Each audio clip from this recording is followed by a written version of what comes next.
Secundaria tercer grado. Matemáticas.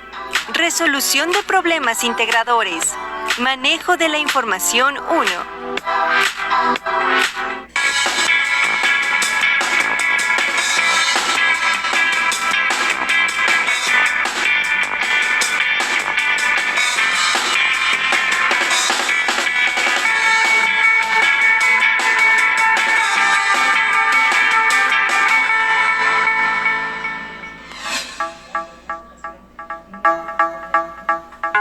Bienvenidas y bienvenidos, alumnas y alumnos, a una sesión más de Aprende en Casa.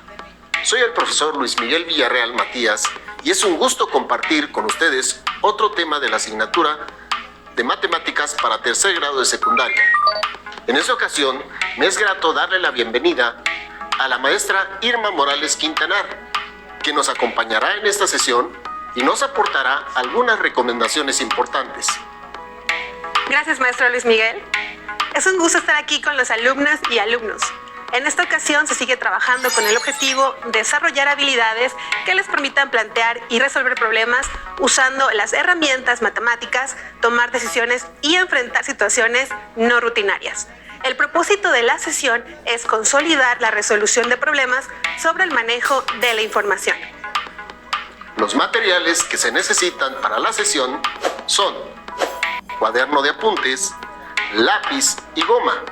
Si alguien tiene discapacidad visual, prepare hojas Leyer, punzón y regleta. También les invitamos a tener una actitud positiva y de interés para desarrollar y consolidar el conocimiento. ¡Comenzamos! Claro, maestro Luis, con gusto. En estas semanas he estado trabajando con actividades que relacionan ejercicios de opción múltiple, como los que se aplican en exámenes de admisión para la educación media superior en las diferentes áreas correspondientes de secundaria. Estudiaremos cómo abordar dichos reactivos desde una perspectiva adecuada que les sea útil para una futura prueba. Muy bien, y para iniciar, maestro Luis, ¿cuál es el primer ejercicio que resolveremos? Claro, maestra Irma. Y para ser específicos, atenderemos ejercicios que nos envían algunos alumnos del interior de la República.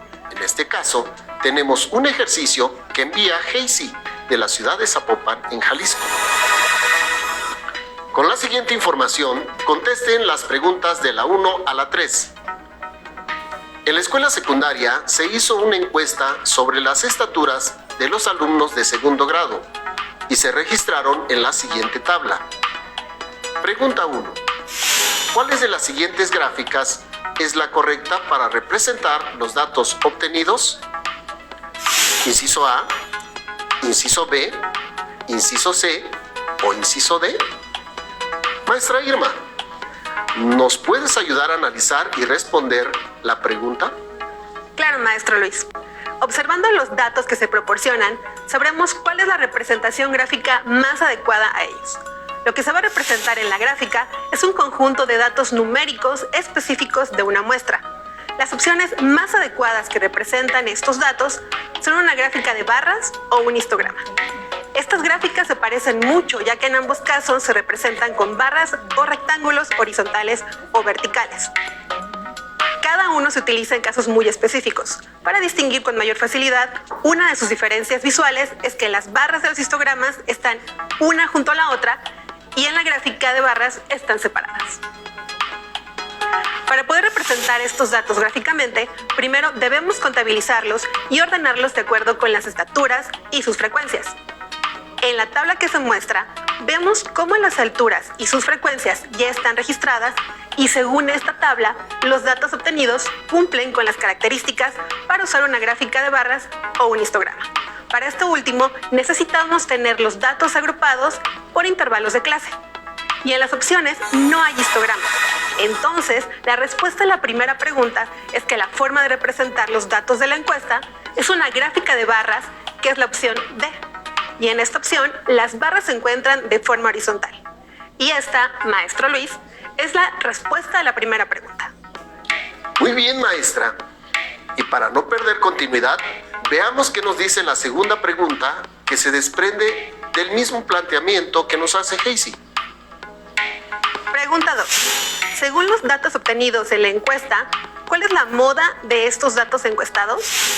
Tenemos las opciones A, 1.27, B, 1.24, C, 1.25, D, 1.22.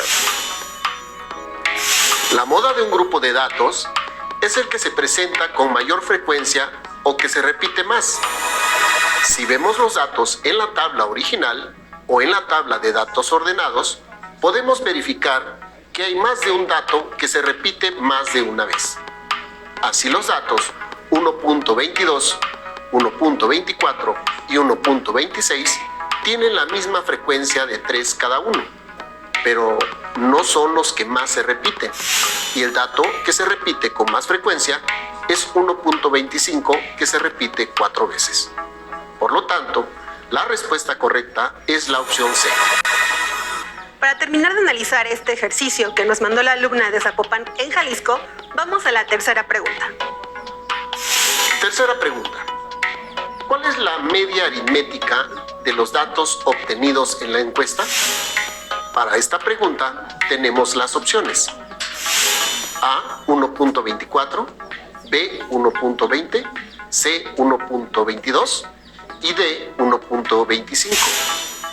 ¿Cómo llegamos al resultado de esta pregunta? Para contestar esta pregunta se debe determinar la media aritmética para una muestra de elementos ordenados. Esto se hace en la tabla de datos ordenados y se realiza una multiplicación de cada estatura por la frecuencia de cada una de ellas y se coloca en una tercera columna. Posteriormente se suman los valores de esta columna y el resultado se divide entre el número de elementos de la muestra, que es 16. Veamos. En la tabla tenemos las alturas y la frecuencia de cada una. Se multiplican las cantidades y se tiene 1.22 por 3 igual a 3.66, 1.23 por 2 igual a 2.46, 1.24 por 3 igual a 3.72, 1.25 por 4 igual a 5, 1.26 por 3 igual a 3.78, 1.27 por 1 igual a 1.27. Se suman los valores y se tiene 19.89. Se conoce el número total de datos, que corresponde a la cantidad de alumnos encuestados, que es 16. Ahora, la media aritmética es igual a la suma de los productos de las estaturas por la frecuencia, es decir, 19.89 entre el número de datos, que es 16. Este cociente nos da 1.24, que es la media aritmética. Con esto podemos concluir que la respuesta a la tercera pregunta es la opción A. Alumnas y alumnos, ¿cómo van hasta aquí? El ejercicio que nos envió la alumna de Zapopan en Jalisco fue resuelto. Esperemos que el proceso de solución y las preguntas haya quedado claro, sobre todo para Hazy. Así es, maestro Luis. Es enriquecedora la forma en que se pueden razonar y plantear estos ejercicios que, como se dijo al principio, son comunes en las pruebas estandarizadas que se aplican a las alumnas y alumnos aspirantes a la educación media superior en las diferentes instituciones oficiales y particulares de todo el país. Las alumnas y los alumnos deben tener los conocimientos básicos en el área de matemáticas y las demás áreas del conocimiento para poder enfrentar estas pruebas y acreditarlas. A propósito, maestro, quiero aprovechar este momento para leer una pregunta que nos hizo un alumno sobre lo anterior. Y dice: maestra, ¿qué recomendaciones nos puede dar para presentar la prueba de admisión al nivel medio superior y no sentirnos nerviosos al llegar al lugar de la aplicación? Maestro Luis, ¿qué podemos recomendar a las alumnas y alumnos que tienen esta inquietud y que pronto estarán enfrentando una prueba de este tipo? Bien, maestra. Hay muchos factores que influyen cuando las alumnas y alumnos enfrentan estas pruebas. Mencionemos algunas recomendaciones para llegar con confianza y no sentir nervios al llegar al lugar de la aplicación de la prueba. Veamos. Previamente y con tiempo ya se debió hacer el análisis de las diferentes ofertas educativas que se ofrecen en las instituciones oficiales y particulares, haber hecho el preregistro y registro vía internet y presencial en la institución elegida, asignar un tiempo previo para el estudio y repaso de los contenidos que se recomiendan en las guías de estudio que proporcionan las instituciones en donde se realizó el registro. En el caso de las instituciones públicas en la Ciudad de México y en el Estado de México, se presenta la prueba COMIPEMS, que significa Comisión Metropolitana de Instituciones Públicas de Educación Media Superior. Y ya teniendo los requisitos previos, 1. Conozcan la sede de aplicación de la prueba y la institución a la que se aspira. Si tienen tiempo y el recurso, recorrer previamente la distancia a la sede de aplicación y prevenir el transporte y el tiempo de traslado. 2. Preparar los requisitos de acceso y materiales. Preparen la ficha credencial que los acredita como aspirantes y los materiales que se necesitan para la prueba. Lápiz de 2,5, goma, sacapuntas. Sin distractores como el celular, calculadora, reloj, etc., que no se necesitan en la prueba. 3. Relajación previa y consciente. 1 o 2 noches previas dormir bien y relajarse. Pueden escuchar música adecuada para ello. En el día de la prueba, 4. Haber ingerido alimentos ligeros. Procuren no comer alimentos pesados que los incomoden durante la prueba, pero tampoco vayan sin comer. 5. Llegar a tiempo.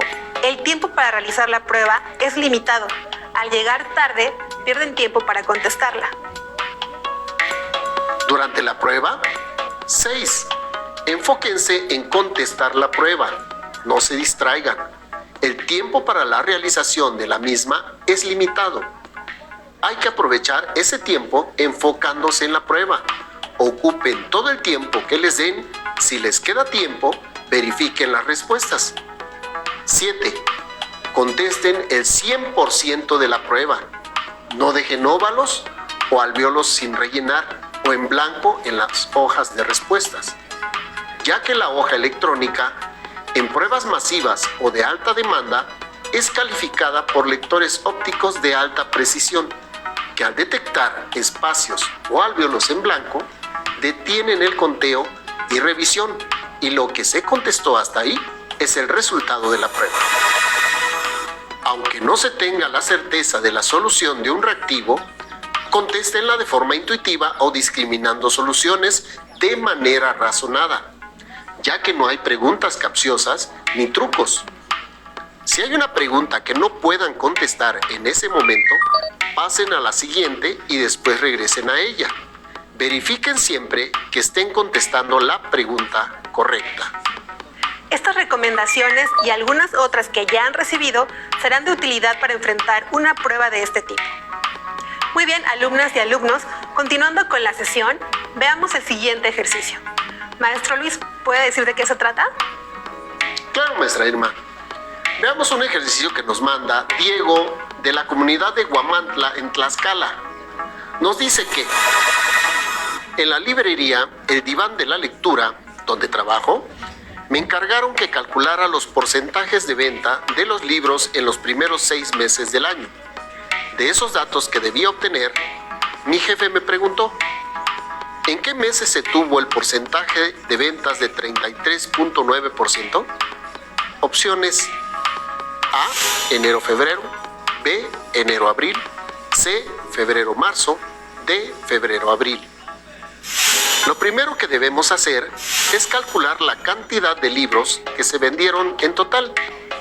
Eso lo logramos sumando todas las cantidades de libros vendidos por mes, es decir, 168 más 183 más 139 más 171 más 197 más 142, que nos da en total 1000 libros vendidos.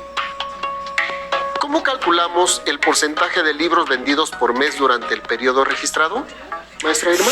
Maestro Luis, vamos a calcularlo. Dividiendo cada cantidad de libros vendidos por mes entre el total de libros vendidos y multiplicándolo por 100. Y si somos observadores, las opciones propuestas para las soluciones que se dan únicamente toman en cuenta los meses entre enero y abril. Entonces podemos calcular los porcentajes para mayo y junio. Así ahorramos tiempo y únicamente consideramos la solución entre esos meses. El porcentaje de libros vendidos durante el mes de enero es igual a 168 entre 1000 y se multiplica por 100. Nos da 16.8%. El porcentaje de libros vendidos durante el mes de febrero es igual a 183 entre 1000 y se multiplica por 100 y nos da 18.3%. El porcentaje de libros vendidos durante el mes de marzo es igual a 139 entre 1000 y se multiplica por 100 y nos da 13.9%. El porcentaje de libros vendidos durante el mes de abril es igual a 171 entre 1000 y se multiplica por 100 y nos da 17.1%. ¿Ya está, maestro Luis? Ahora, ¿cómo podemos llegar a la solución y ver qué opción es la correcta? Para encontrar entre qué meses se da el porcentaje que nos piden, tendremos que sumar cada par de meses así como se dan las opciones de solución. Entonces, para el mes de enero y febrero es 16.8 más 18.3 igual a 35.1%. Para el mes de enero y abril es 16.8 más 17.1 igual a 33.9%. Aquí podemos interrumpir el cálculo, dado que la suma que nos dio entre los meses de enero y abril es de 33.9%, que es la cantidad que se pide encontrar. Por lo tanto, la respuesta al ejercicio es la opción B. Ahora, para cerrar este ejercicio, un reto. ¿Cuál es el porcentaje logrado en los meses de abril y junio? A, 51%, B, 31.3%, C, 33.9%, D, 32.7%. La respuesta es el inciso B. Ustedes verifiquen por qué es dicho resultado. Estimadas alumnas y estimados alumnos, hasta el momento llevamos 4 ejercicios de opción múltiple en donde hemos encontrado la solución a los reactivos que se nos plantean razonando el uso de operaciones que sean efectivas. Esto puede ayudarles a llegar al resultado en estas pruebas, dado que deben administrar sus tiempos y así puedan llegar al final de una prueba teniendo aún tiempo para revisar y rectificar las soluciones obtenidas, o simplemente completar las respuestas que hayan quedado sin resolver.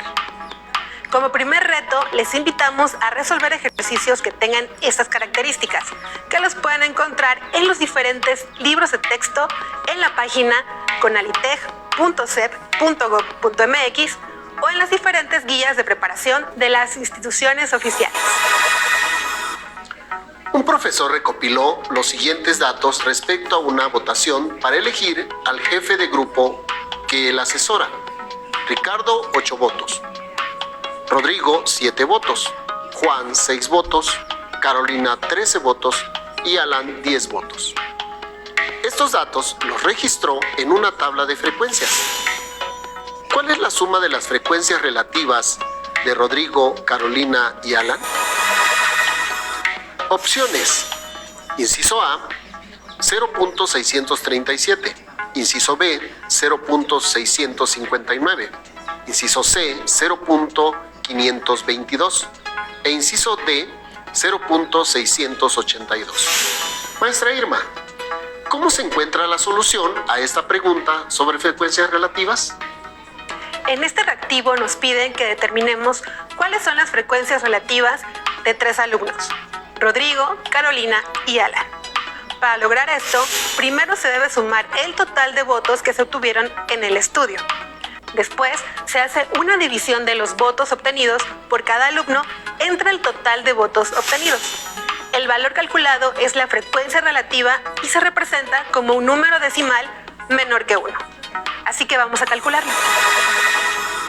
En la tabla de frecuencias que ya se tiene, se suma la columna de esas frecuencias, obteniendo número total de votos es igual a 8 más 7 más 6 más 13 más 10 igual a 44 votos. Ahora dividiremos los votos que cada alumno obtuvo entre el total de los votos. La frecuencia relativa de Ricardo es igual a 8 entre 44. Es aproximadamente igual a 0.182. La frecuencia relativa de Rodrigo es igual a 7 entre 44. Es aproximadamente igual a 0.159. La frecuencia relativa de Juan es igual a 6 entre 44. Es aproximadamente igual a 0.136. La frecuencia relativa de Carolina es igual a 13 entre 44. Es aproximadamente igual a 0.296. La frecuencia relativa de Alan es igual a 10 entre 44. Es aproximadamente igual a 0.227. Sumando estas frecuencias relativas de Rodrigo, Carolina y Alan, se tienen 0.159 más 0.296 más 0.227, que es aproximadamente igual a 0.682. De las opciones, el inciso D es el correcto. Aunque con este resultado se puede dar por terminado el ejercicio, aprovechemos para calcular la suma de las frecuencias relativas de todos los alumnos. Esta suma debe ser igual a 1. Utilicemos este recurso para verificar si el resultado es correcto. En caso de no ser así, habrá que rectificar los resultados y ver dónde está el error, para corregirlo y así se pueda dar un mejor resultado. Si sumamos todas las frecuencias relativas obtenidas para todos los alumnos, tenemos 0.159 más 0.296 más 0.227 más 0.182 más 0.136 igual a 1. Con esto se verifica que las frecuencias relativas están correctas y por lo tanto podemos concluir el resultado del ejercicio es la opción D. Muy bien, alumnas y alumnos. Utilizamos el problema anterior para resolver lo siguiente. Si sumamos la frecuencia relativa de dos alumnos, ¿quiénes acercan más al 50% de los votos? A. Carolina y Alan. B. Carolina y Rodrigo. C. Carolina y Ricardo. D. Carolina y Juan. Tomemos los resultados de la frecuencia relativa de cada uno y realicemos las sumas correspondientes a cada pareja de candidatos. Para Carolina y Alan se tiene 0.296 más 0.227, que es aproximadamente igual a 0.523. Para Carolina y Rodrigo se tiene 0.296 más 0.159, que es aproximadamente igual a 0.455. Para Carolina y Ricardo se tiene 0.296 más 0.182, que es aproximadamente igual a 0.478. Para Carolina y Juan se tiene 0.296 más 0.136, que es aproximadamente igual a 0.432. De estas sumas, las dos que más se acercan son 0.523 y 0.478. Aquí se hace mención que se puede tener aproximación por defecto o por exceso. Por defecto es en el caso que el número sea cercano pero menor que el que se usa de referencia. Por exceso es una cifra que es mayor que la que se usa de referencia. Así, 0.523 es por exceso una aproximación a 0.500 por 0.023. Y 0.478 es por defecto una aproximación a 0.500 por 0.022. Se considera entonces que el más cercano es 0.478. De este modo, la pareja de candidatos que cumplen con la condición es el inciso C con Carolina y Ricardo. Muy bien, alumnas y alumnos. Hasta el momento hemos aprendido a razonar y responder reactivos de opción múltiple en pruebas estandarizadas. tales como exámenes de admisión a la educación media superior o semejantes, utilizando procedimientos de razonamiento y operaciones sencillas para optimizar tiempos y recursos en el momento de enfrentar dicha prueba. Abordando el eje temático manejo de la información. Hasta aquí la sesión. Gracias, maestra Irma Morales, por apoyarnos, y fue un gusto compartir contigo esta sesión. Gracias, maestro Luis, por la invitación, y exhorto a las alumnas y alumnos a que no dejen de prepararse académicamente ante un mundo cada vez más complejo que requiere de personas preparadas para enfrentar nuevos retos. Y para terminar la sesión, citaremos una apostilla de Baris Galois. La matemática es el trabajo del espíritu humano que está destinado tanto a estudiar como a conocer, tanto a buscar la verdad como a encontrarla. Llegamos al final. Soy el maestro Luis Miguel Villarreal Matías y fue un gusto trabajar con ustedes en estas sesiones de Matemáticas 3 de Aprende en Casa. Hasta la próxima. Qué divertido, ¿cómo te pareció?